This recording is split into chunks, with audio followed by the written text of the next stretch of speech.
Hello guys, thank you for clicking this video.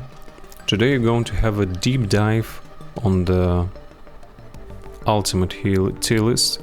We're going to be updating an already existing tier list of my ownership. You might want to check out the previous version that I created a month ago. It will probably be linked at the end of the video, or maybe in the video description, where I go deeply into every single character. I will try to explain why each hero is still strong and stands where they stand, but I'm almost sure I will be missing something, and I don't want this video to be 40 minutes as well. I know not all people have the attention span. So the way tier list looks right now to you as you're listening to me, this is not its final version. I'm gonna be going from top to bottom and telling if I think I should change placement of a hero and then reposition them. So if you want to see the proper tier list, you can fast forward to the end and see all of the positions of each individual hero, and then you will know their place in the tier list.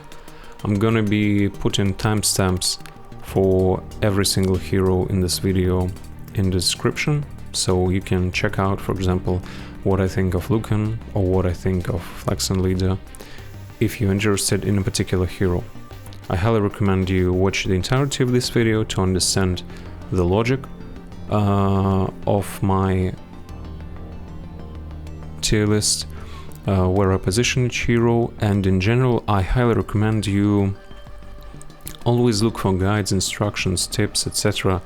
that go in detail, that deeply cover the topic of a guide, because if a guide or instructions or tier list lacks argumentation, you cannot trust it, because you don't know how the decision was made. And usually that's how you can figure out which guides, tier lists, etc. are good and which ones are bad. And you should always strive to make an educated opinion yourself. And if someone is not providing you with arguments, you know that they are probably tripping. Good. With all of that being said, let's proceed. So first, Universa. Universa is still the best hero in the game due to her 4th skill that allows her to hit multiple targets on each critical hit. She is still the arguably the best PvP and definitely the best PvE hero. She will serve you well in GDA operations, PvP, Cecil's Nightmares, Alliance Warfare, and especially event operations. I give tips for each event operation on my channel when every event is released, but almost always the strat is just use Universa and 4 Aquaruses to charge her. She's still the queen, fantastic hero. She got a serious counter now, which is Defender Eve, because Defender Eve gives all melee allies an anti-ranged shield at the start of the battle, and that's a serious counter to Universa. And we have Komodo that is immune to critical hits, and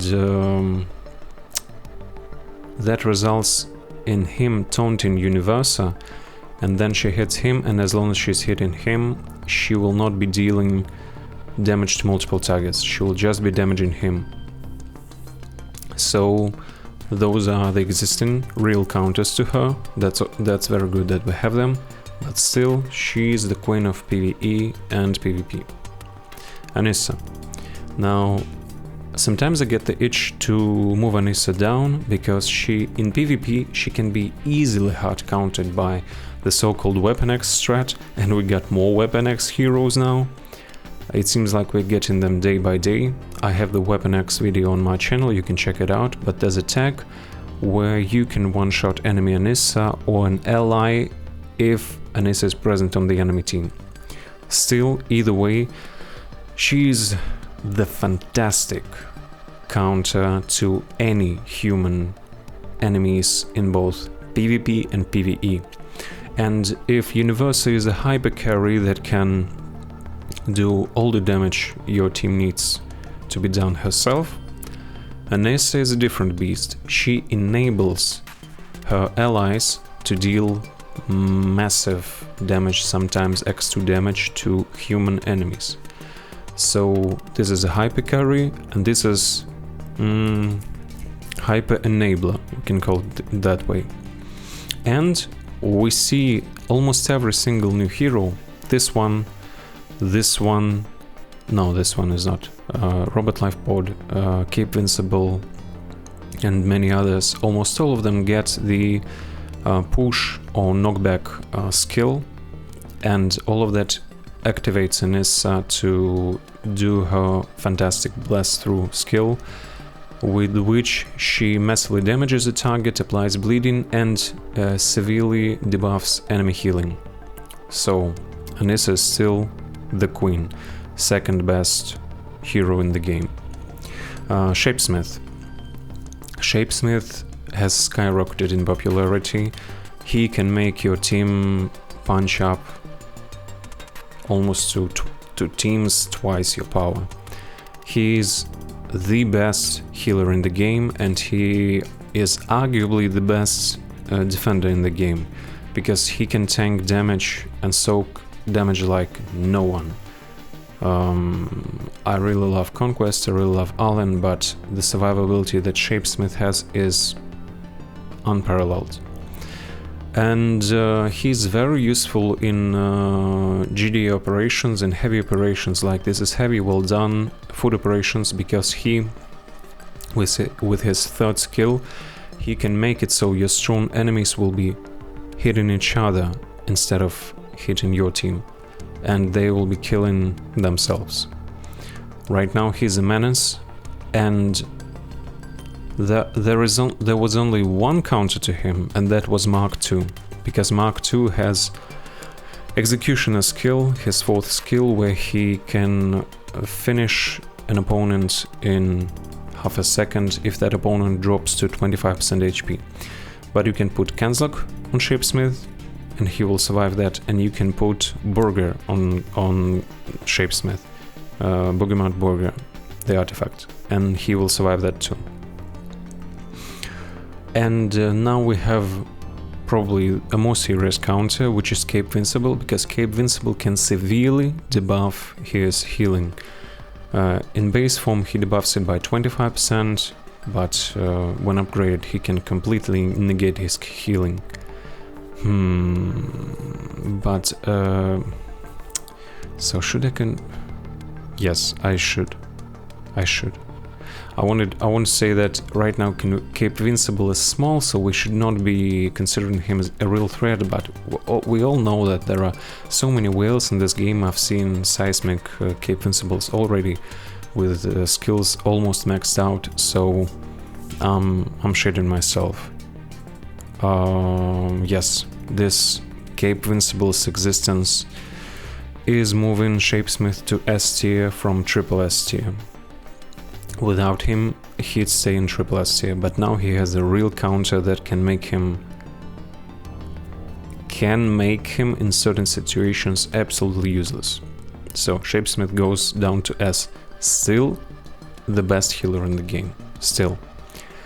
Now, Robot Lifepod. Robot Lifepod was not present last time I was making a tier list. I'm going to try to be very brief. Robot Lifepod is not PvP material because he is heavily countered by Anissa. He has 0 to none survivability, but he's a very fast and very hard hitting turret, and he can boost your team's damage massively. His skills do not scale great. As I said, he is not really useful in PvP. He's pretty hard to get, but I use him. I leveled him up to Seismic +5, and he's awesome. I leveled him up to Seismic +5, and I use him in all sorts of GD operations, mainly in this is heavy and gear operation, but he's good. I'm placing him in A tier. So he's a very strong hero that doesn't do wonders solo. Moving to Defender Eve.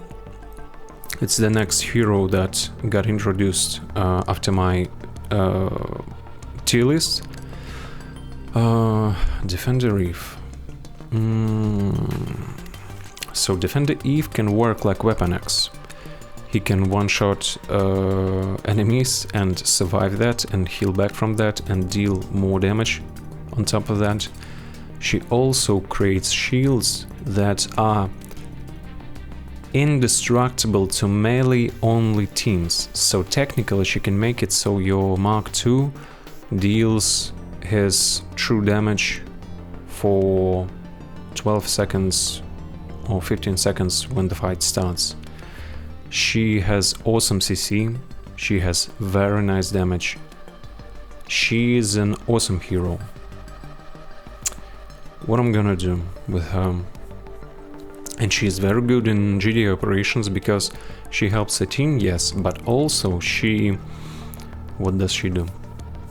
She creates AoE, very long-lasting, grounded area of effect, damage over time pulls. So I'm gonna be placing her in S tier. I think she really counters Universa. So for all of that, I'm placing her in S tier. Don't look at the fact that I'm placing someone at the start of the list or at the end of the list. Don't think about it. Consider the S as just one S. Don't think of high S tier, low S tier, please. This will make things convoluted. So, Defender Eve, in my opinion, is third best hero of the Defender faction. First one is... well, we'll get to it. Capevincible. So,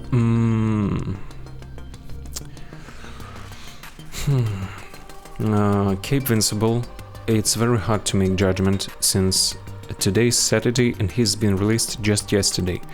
But I've been theory crafting, I've been talking to the guys, I saw the videos, how he performs. He is fantastic with his anti-healing. He doesn't deal massive damage himself because he relies on true damage, and those are just minuscule tiny fractions. But the fact that he can turn off enemy healing of almost entire enemy team, that is super valuable. He's a serious hard counter to Shapesmith and to Robot, and look, it's very hard for me to decide whether he is going to be A tier or S tier, but I'm gonna place him in S tier now, because I think the value that he's going to be providing in PvP as an anti-heal tech is going to be massive, and I'm absolutely sure he's going to be dealing massive damage in GD ops, though it won't be comparable to, for example, Mark II, because he's not going to be boosting the entire team. But maybe that's a reason good enough to put him in A. Yeah, I'm gonna put him in A. But he also works like Weapon X. Holy moly. I'm gonna keep him in S. Now Shapesmith, covered him. Doc Seismic.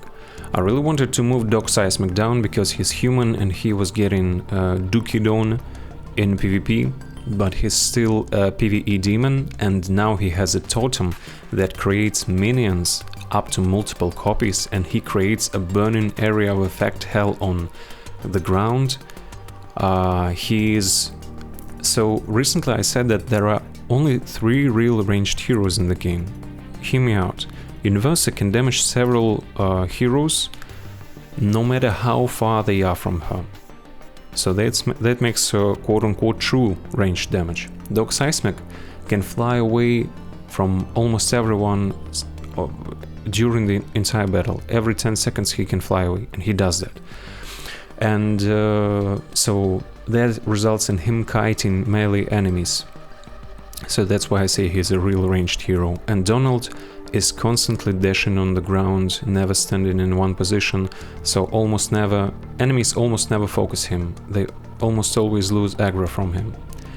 So Dog Seismic, for his very high damage, very high maneuverability, and therefore survivability, and now he has a fantastic totem.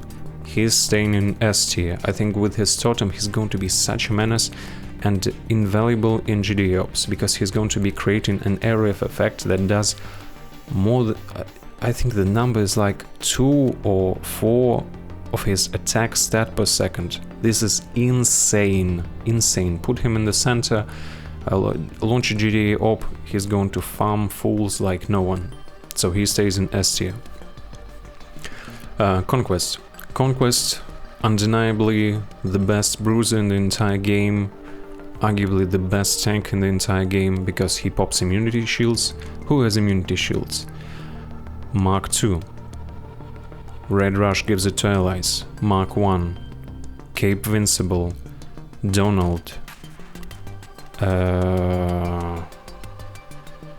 Bulletproof. Immortal. He pops all of them. He also passes on debuffs from him, so he can punish your Dog Seismics, your Universas hitting from far away.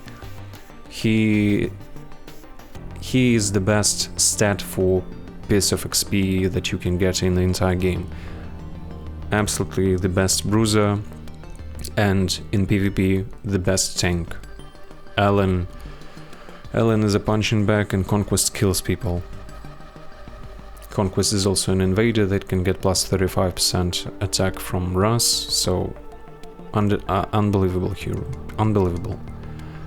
Mark II. Mark II is still the best hero of Earth Defender faction, because he can boost your entire melee ally team by 70% lifesteal and 84% attack. He can save people from dying, and he can execute people.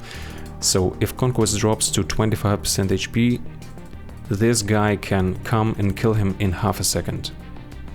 Insane. Mark II is insane. He can be countered by Anissa. This is the only thing you probably can do to him, because he is human.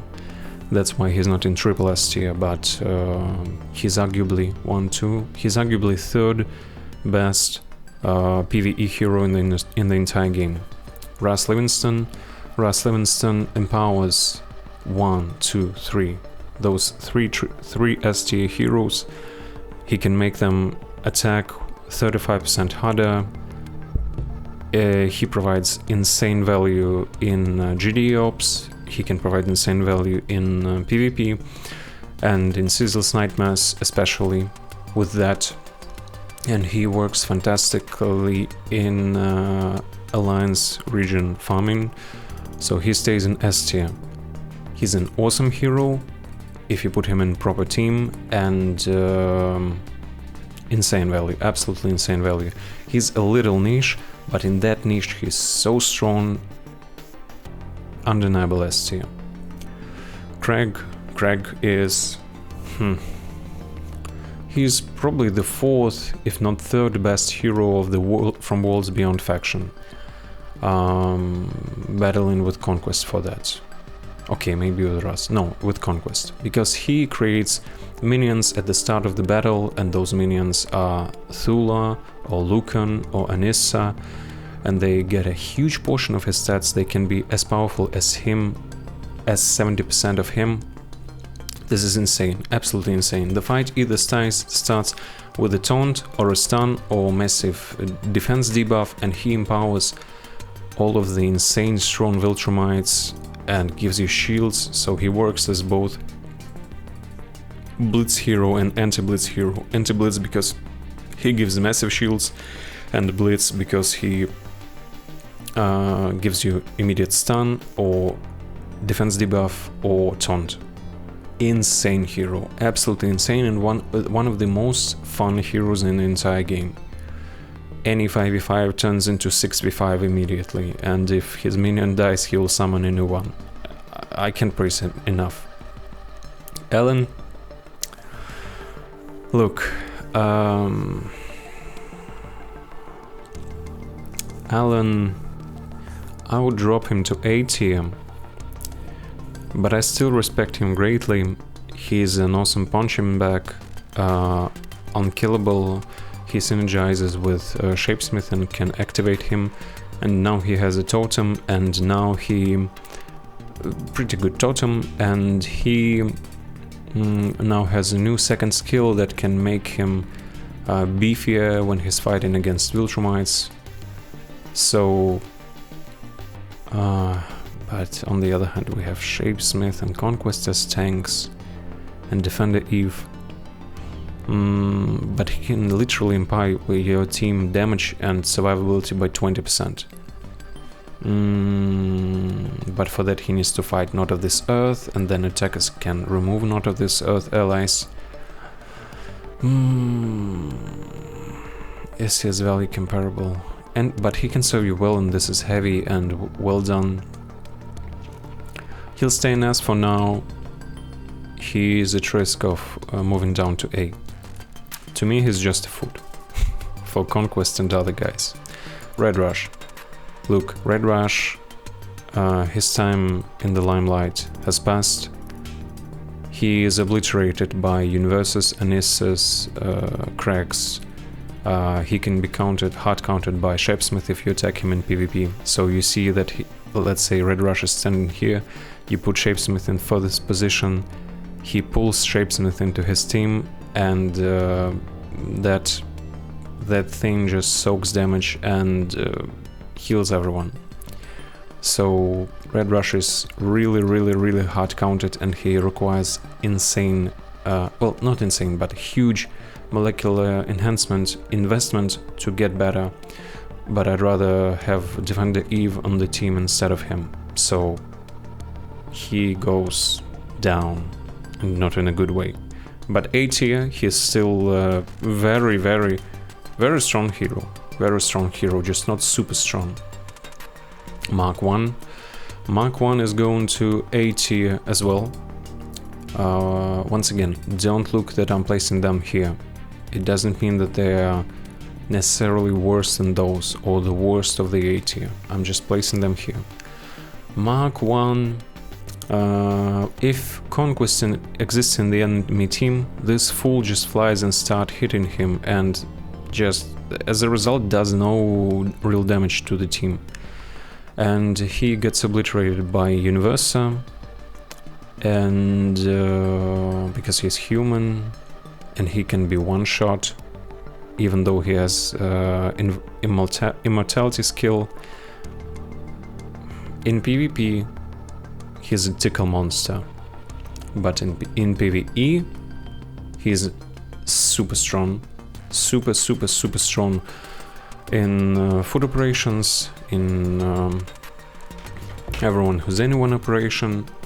He's a PvE monster, so he's still a very strong hero, but suboptimal for PvP.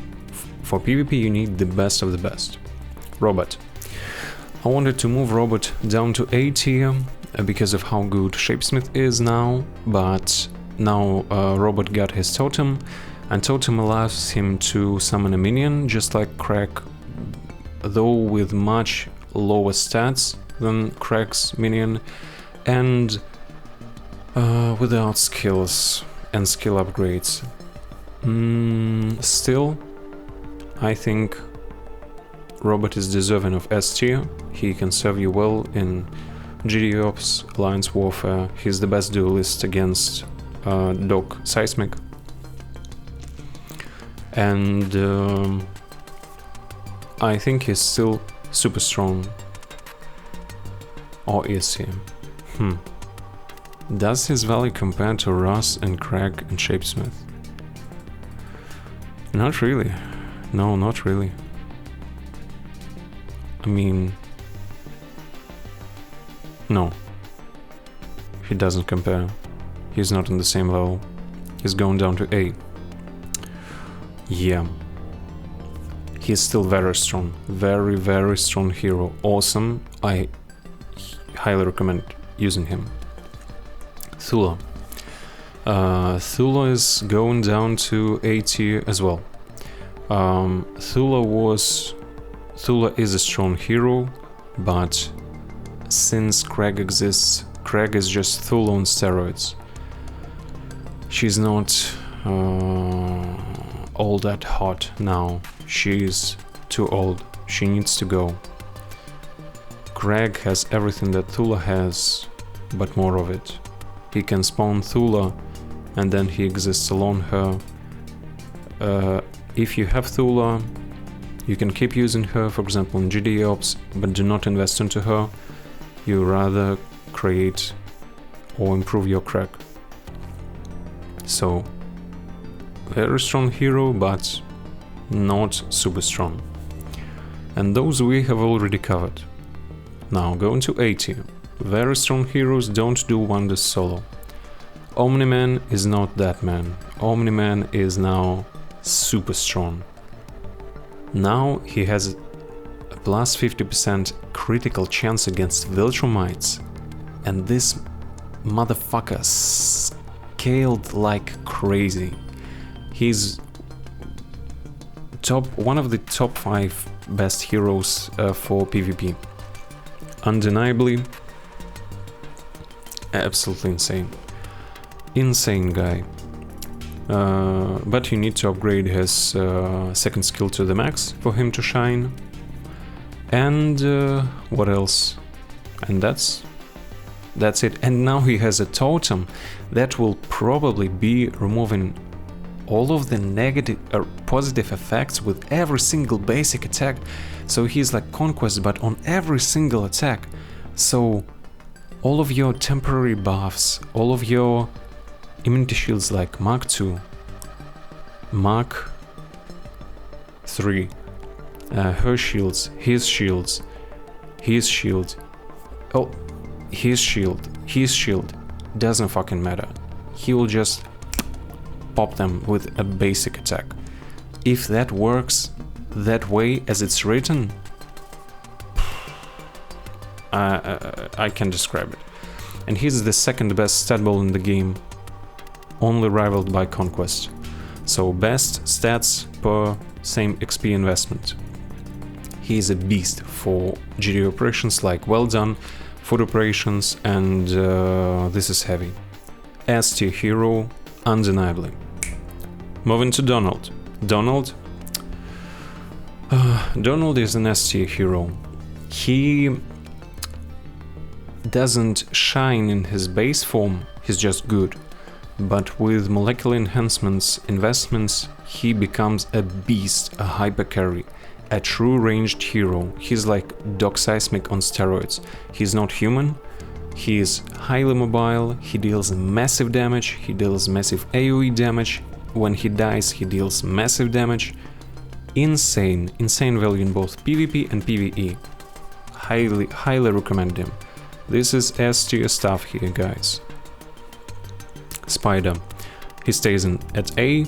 Fantastic second skill. The other skills don't matter too much. The first skill is nice as attack to pull someone in from backline in PvP. For them to be killed by Anissa.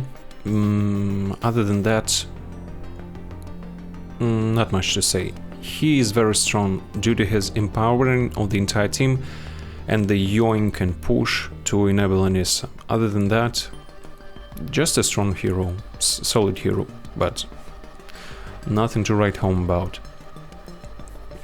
Cecil Stedman, still an A tier hero if he is fixed.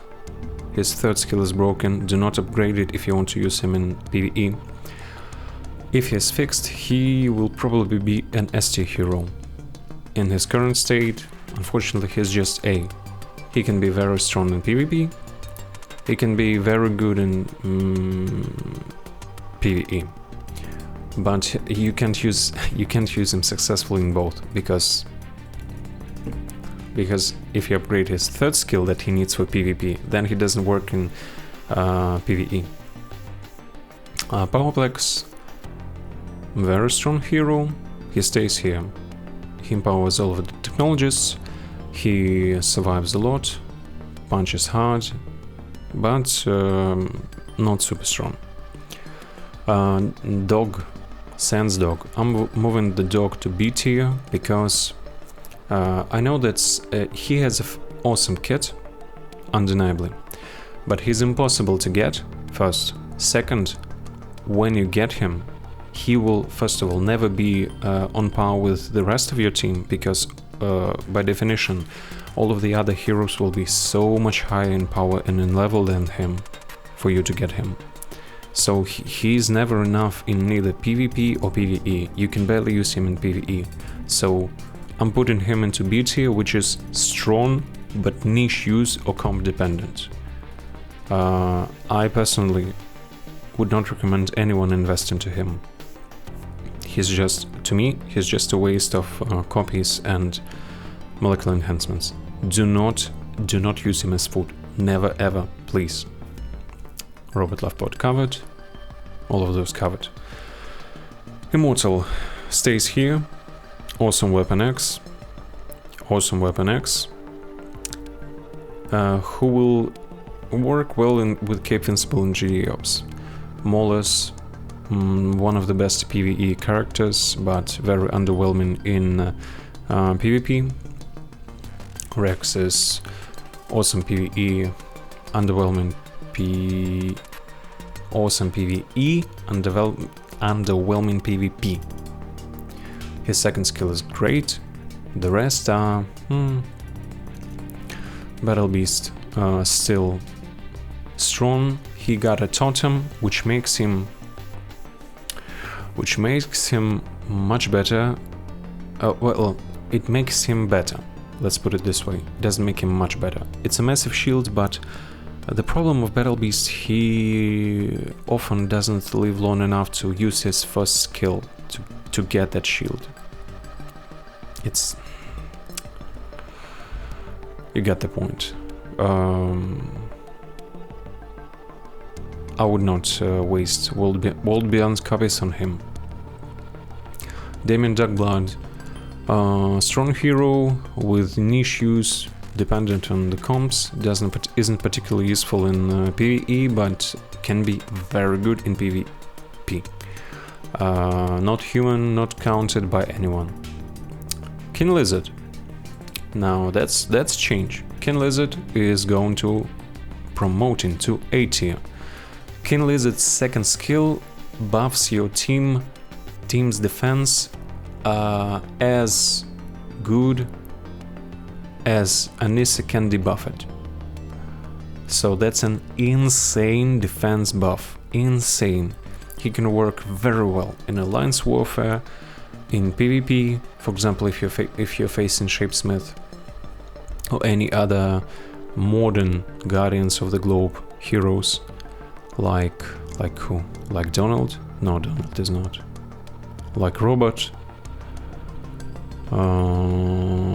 like Immortal, and he's very good in certain operations, like gear farming operation and food operations, like against GDA heroes. And he does awesome damage himself, and he can charge your allies' skills drastically when he's hit. And for example, he can charge Cecil. Cecil will be using hammer much quicker and much more often. So he's a very strong hero. Not the best for PvP, but he can be used there, and he can be used in alliance warfare. So A tier, very strong hero. Damn, I should have updated this. No, this is all incorrect. I should have updated that. Let's update it right now. What was it like? Broken heroes. Most valuable. These are super strong. Excel in both PvP and PvE. These are just strong,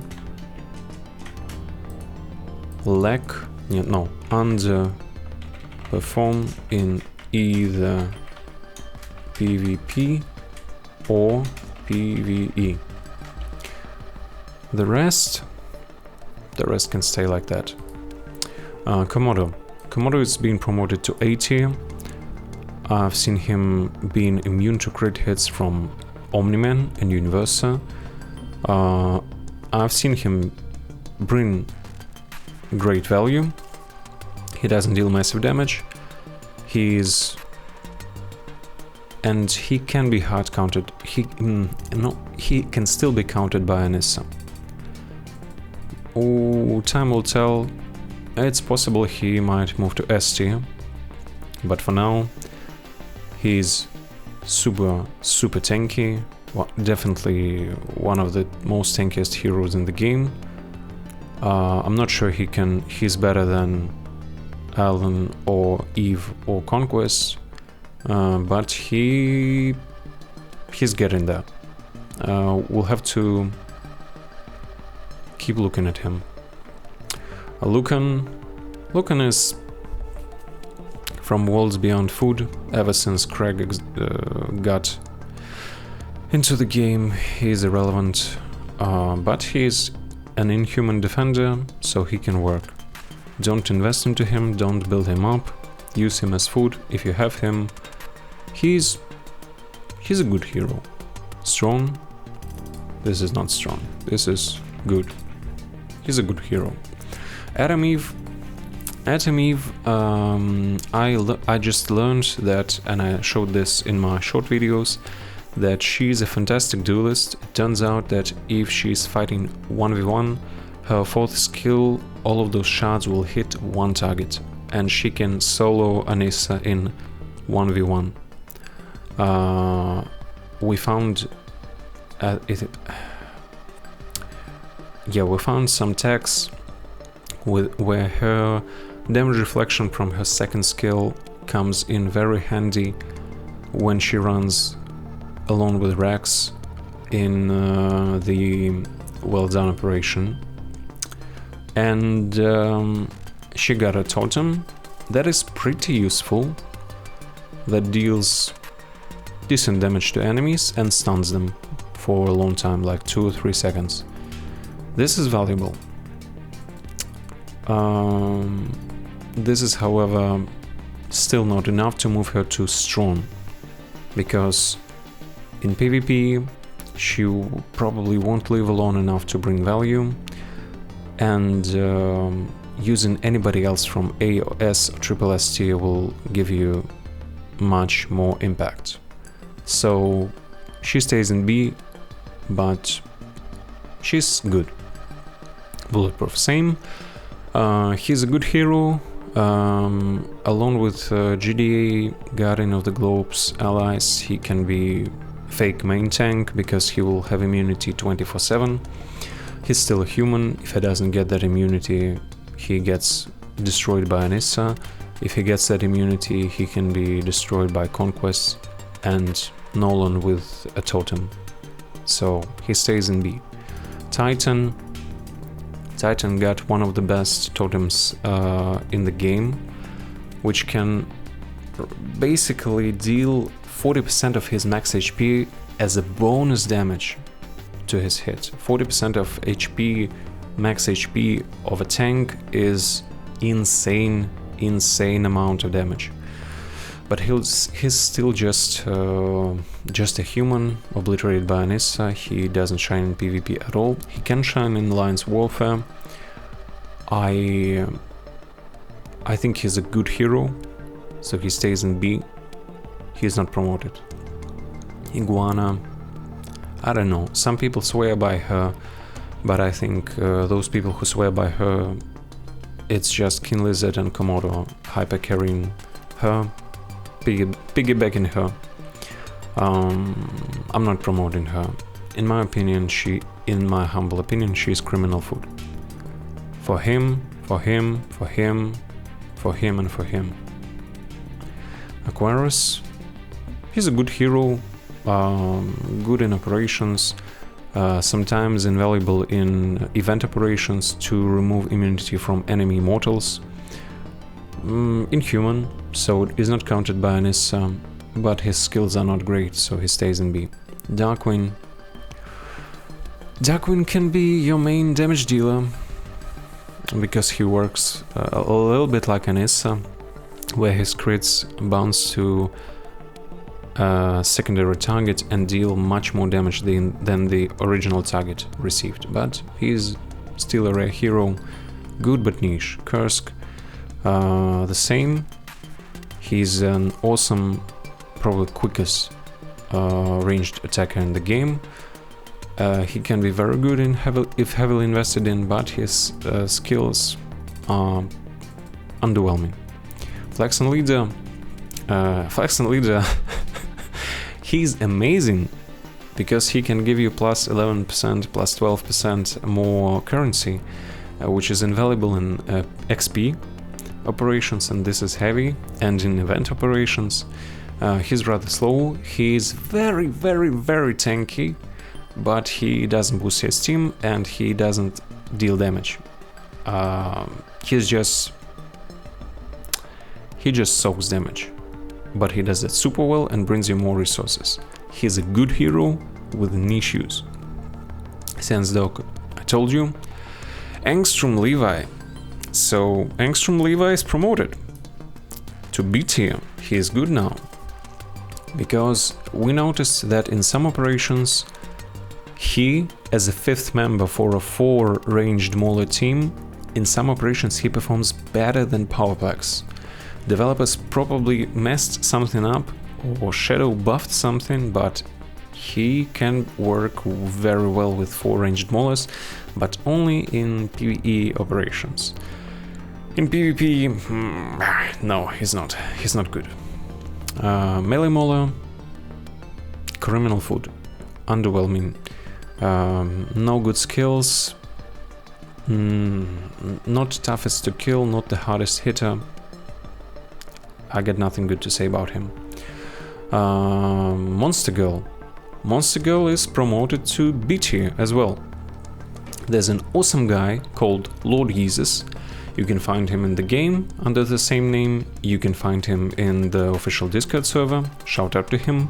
He created a fantastic off-meta team which consists of Donald as a hyper carry, Robot, Red Rush, Adam Eve, and Monster Girl. And those 5 people shit, dunk, and puke on all the meta teams. Put Universa, put Anissa, put your Conquest, Blue Mark, put your Shapesmith, anything against him. He will probably destroy you. Not if you're the same power level, but even if you're higher power level than him.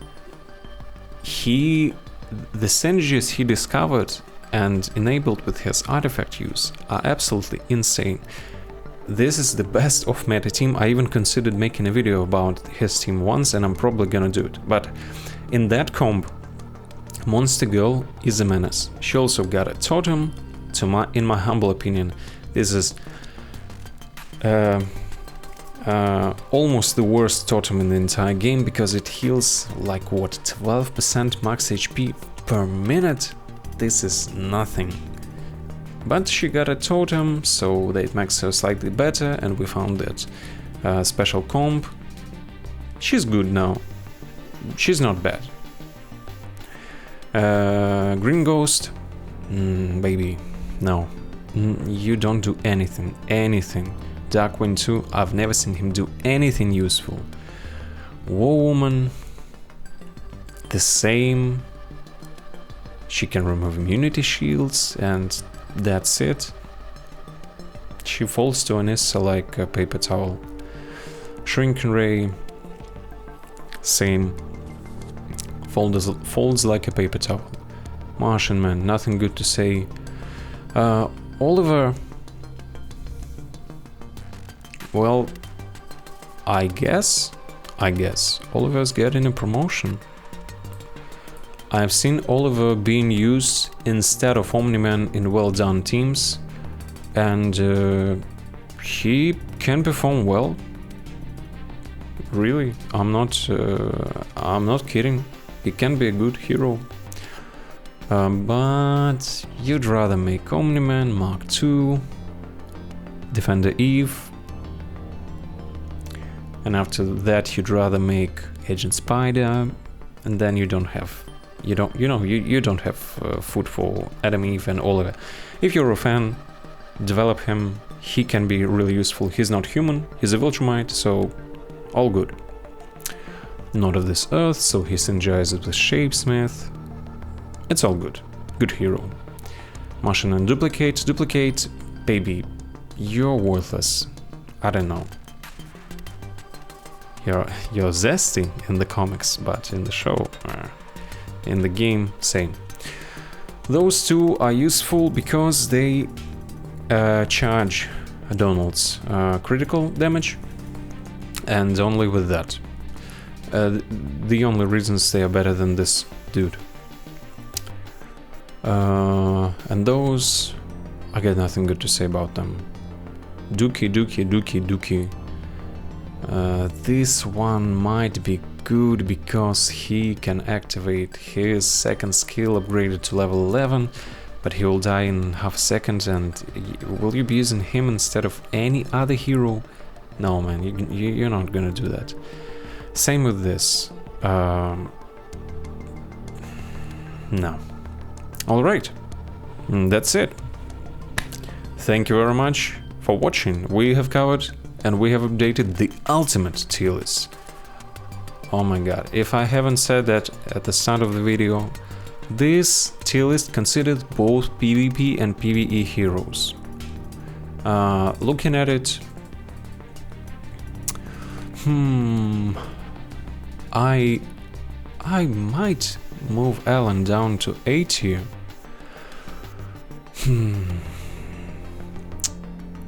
And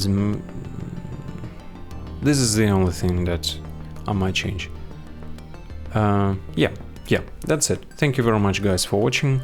I'm really looking forward to hearing from you. Any questions, any suggestions, any arguments, disagreements, appraisal, anything and everything, always welcome. Looking forward to talking to you. And I hope you liked this.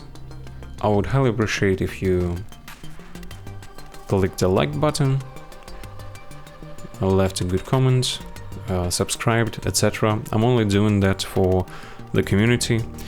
I'm not making any money off of this. This takes a bit of time and effort and attention, so your support means a lot to me. Talk to you soon. Mwah!